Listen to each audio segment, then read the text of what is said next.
네, 우리 시장은 아쉽게 끝을 맺은 가운데 글로벌 시장 분위기는 나쁘지 않습니다. 특히나 뉴욕 증시 실적 효과를 톡톡히 보고 있는 중입니다. 이지우 기자와 함께 상황 짚어보도록 하겠습니다. 이 기자, 오늘의 1등 공신 하면은 넷플릭스 얘기를 빼놓을 수가 없습니다. 지금 시간의 거래에서도 한 12% 정도 넘게 급등을 하고 있더라고요. 네, 맞습니다. 오늘은 앵커에게 이렇게 인사를 드려야 될 것 같습니다. 허투더 정투더님, 죄송합니다. 네, 이상한 변호사 우영우 효과라고 해도 오늘 과언이 아니었습니다. 예. OTT 플랫폼의 성장 동력은 가입자 수라고 할 수 있는데 넷플릭스는 보시는 것처럼 지난 2개 분기 동안 가입자 수가 늘기는커녕 오히려 줄었습니다. 그런데 올해 3분기에 가입자 수가 241만 명이 증가한 겁니다. 넷플릭스는 이런 호실적에 대해서 우영우를 직접 거론하면서 세계적으로 우영우 시청 시간이 4억 200만 시간에 달했다고 밝혔습니다. 그렇군요. 일단 정말 뿌듯한 소식입니다. 사실 경기 침체 우려 때문에 넷플릭스 실적에 대해서 특히나 또 많은 관심이 쏠려 있었는데 사실 이렇게 잘 나와주다 보니까 뭐 기술주라든지 전반적인 실적에 대한 기대가 훨씬 더 커진 것 같아요. 네, 맞습니다. 특히 넷플릭스 같은 OTT 플랫폼의 경우에는 경기 침체가 올 경우에 소비자가 스트리밍 서비스 구독 비용을 대폭 줄일 것이라는 우려가 많았는데요. 예. OTT 플랫폼도 그새 생활 필수품이 된 걸까요? 지난 8월 미국의 2,500명을 대상으로 한 흥미로운 설문조사 결과가 있었습니다.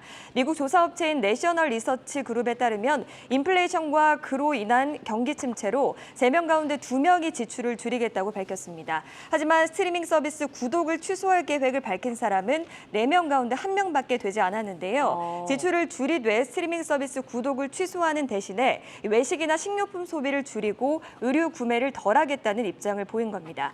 지난 8월에 있었던 월트 디즈니의 실적 발표에서도 보시면 디즈니 플러스 같은 이 OTT가 가입자 수가 1,440만 명 증가하는 모습이었습니다. 애플 역시 애플 TV 플러스의 구체적인 가입자 수를 밝히고 있지는 않습니다만 성장세를 보이고 있다는 게 월가의 분석입니다. 그렇군요. 이젠 정말 필수 소비재로 좀 봐야 할 것 같습니다. 어쨌든 넷플릭스 실적이 업계에 이렇게 시사하는 바가 큰 것 같은데 이게 업계뿐만이 아니라 전반적인 시장 분위기도 좀 바꾸는 것 같아요. 네, 넷플릭스의 실적이 괜찮다면 증시 분위기를 바꿀 수도 있다라는 전망이 좀 나왔었는데 실제로 좀 그런 모습을 보이고 있습니다. 넷플릭스를 비롯해 다른 기업들의 실적도 나쁘지 않았습니다. 이날 골드만삭스의 주당 순이익이 8.25달러로 시장 예상치를 깨면서 이 주가가 2.33% 올랐고 로키드 마틴이나 유나이티드 항공도 호실적을 발표했는데요. CNBC는 이에 대해서 어닝 시즌의 견조한 시작은 현재 경제 상황이 우려했던 것보다는 더 나은 상태라는 신호다 이렇게 전했고요. 시티 인덱스 역시도 기업 실적이 무대를 가로채면서 침체 우려를 무색하게 만들고 있다라고 진단을 했습니다. 이제는 앞으로 증시가 어떻게 흘러갈 것이냐에 관심이 모이고 있는데 월가 전문가의 분석을 들어보시죠. I don't think we're going to have a decline tomorrow. If we do, I don't think it's going to be severe because of what we've seen in the last couple of days. But if we can get beyond that and get into the fourth quarter, we could, I think, continue the rally.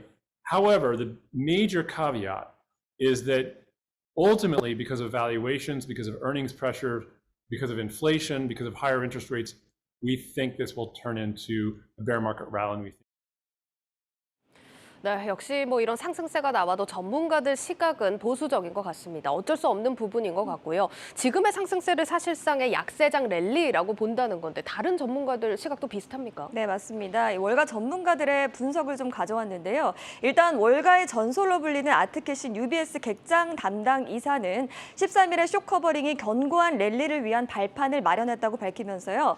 약세장 랠리라고 생각은 하지만 몇 주 동안 지속될 수 있다라고 예상을 했습니다. 또 제니 몽고메리 스콧 기술 전략가인 댄 완트로브스키 같은 경우는 S&P 500이 연말까지 4,200 이상을 시험할 잠재력이 있지만 또다시 쉽게 3,800에서 4,000 범위로 돌아갈 수 있다고도 본다라고 봤습니다.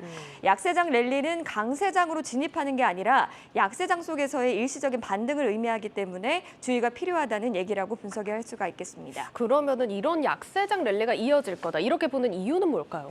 네, 일단 앞서도 연말까지는 S&P 500이 4,200 이상을 시험할 수 있다고 내다본다는 의견이 있었고요. JP 모간 역시도 주식시장이 연말까지 랠리 장세를 이어갈 것으로 전망을 하고 있습니다. 다만 JP 모간은 탄력적인 하반기 실적, 또 낮은 주식 포지셔닝 등에 힘입어서 주식이 연말까지 상승할 준비가 됐다라고 밝히면서도 내년에는 예상보다 더 어려운 기업 환경이 예상된다 이렇게 밝혔습니다.